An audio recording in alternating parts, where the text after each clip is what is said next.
తప్ప అది కూడా 3 సిలిండర్లకు ఇవ్వలేదు తప్ప ఏమీ చేయలేదు. వాటితో పాటు ఏదైతే డే టు డే యాక్టివిటీ జరగాలో, రైతాంగానికి ప్రొక్యూర్మెంట్ జరగాలో సరిగ్గా రావట్లేదు. ప్రజలు రైతాంగం ఇబ్బంది పడుతుంది, దీనివల్ల నష్టం వస్తుంది.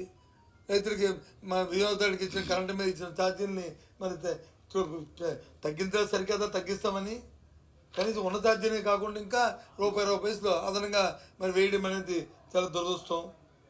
దాని మీద మాట్లాడుతున్నాం.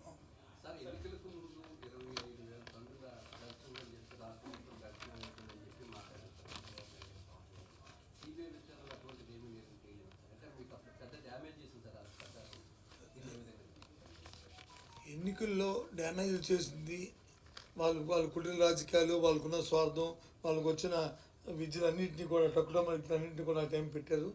అవన్నీ ఒక ఎత్తు, సరే మీ నష్టం పక్కన పెట్టిన భారత రాజ్యాంగంలో దేశంలో అత్యుత్తమైన దర్యాప్తు సంస్థలు ఇంటర్పోల్ కానీ, ఆపరేషన్ గరుడ కానీ, లేదా సిబిఐ కానీ, ఎక్కడి నుంచో బ్రెజిల్ నుంచి ఇక్కడ వరకు ట్రాక్ చేసుకొచ్చి ఏదైతే ఇక్కడికి వచ్చిన తర్వాత అందులో కంటైనర్లో లేవని చెప్పని ఆ కంటైనర్లు సీజ్ చేసి ఒక ఇద్దరిని అరెస్టు పెట్టి ఈ కార్యక్రమం చేసి వాళ్ళు లేవని చెప్తే అంటే వ్యవస్థ ఎంత మేనేజ్ అవుతుందో ఆలోచించమని కోరుతున్నాను.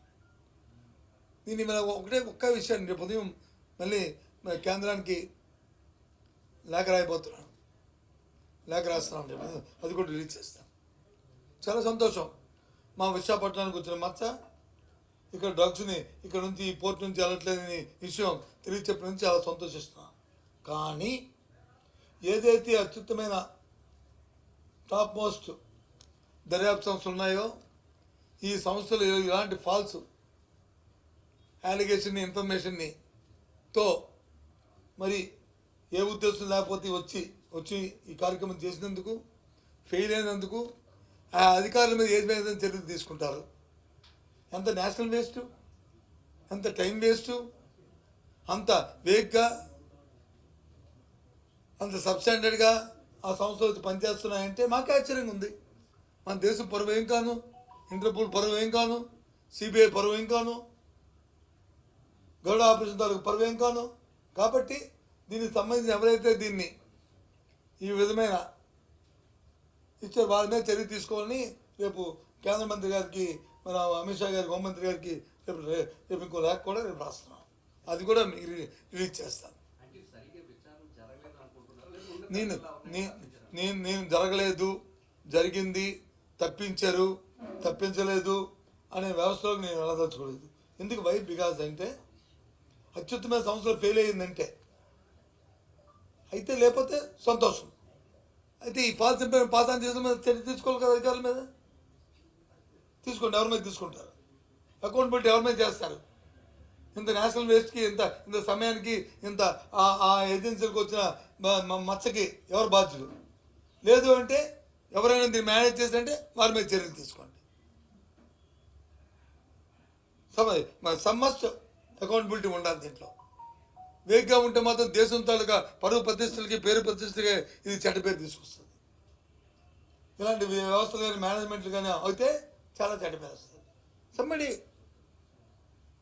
కాబట్టి నేను రేపు లేఖ రాస్తున్నాను, అమిత్ షా గారు పంపిస్తాను, సాక్షాత్ ప్రధానమంత్రి గారికి కూడా పంపిస్తాను. వీలైతే సమయం అడిగి నేను నా ప్రత్యేకంగా కూడా దీన్ని తీసుకెళ్ళిస్తాను. నాట్ ఓన్లీ సిబిఐ, ఇది గరుడ ఆపరేషన్ గరుడ తాలూకా ప్రక్రియలో భాగంగా ఇంటర్పోల్ ఇన్వాల్వ్ అయ్యి వాళ్ళు ట్రాక్ చేసుకొస్తూ సిబిఐని ఇన్వాల్వ్ చేసి 3 ఏజెన్సీలు దీంట్లో ఉండి కస్టమ్స్తో కలిపి ఇవాళ ఏమీ లేదు తుస్సుమనిపించేస్తే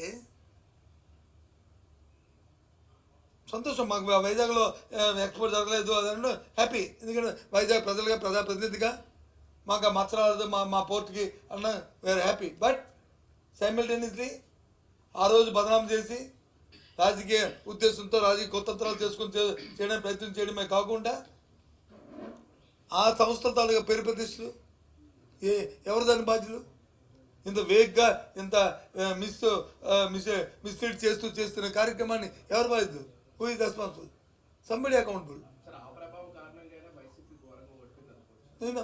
ఓడిపోవడానికి ఇది ఒకటి కారణంగా సో మెనీ కారణాలు, కానీ ఇలాంటి మేనిపులేట్ ఇది అందుకే నాన్న కదా, అది ఎన్నికలకి దీనికి సంబంధం ఉన్నదా పక్కన పెట్టుకుంటే ఆ సంస్థకు వచ్చిన అంత నష్టం, ఆ సంస్థలు తాలూకు పెట్టుకున్న ఎన్నికల కోసమే కానీ దీన్ని ఆపరేషన్లో ఉపయోగించుకుంటే సంస్థ తాలూకు పరువేయం వల్ల, ఈ దేశం పరువేయం వల్ల, ఈ దేశం తాలూకు ప్రతిష్ట వల్ల ఎవరు దీంట్లో తప్పు చేశారు, ఆ తప్పు బయటపడాలి.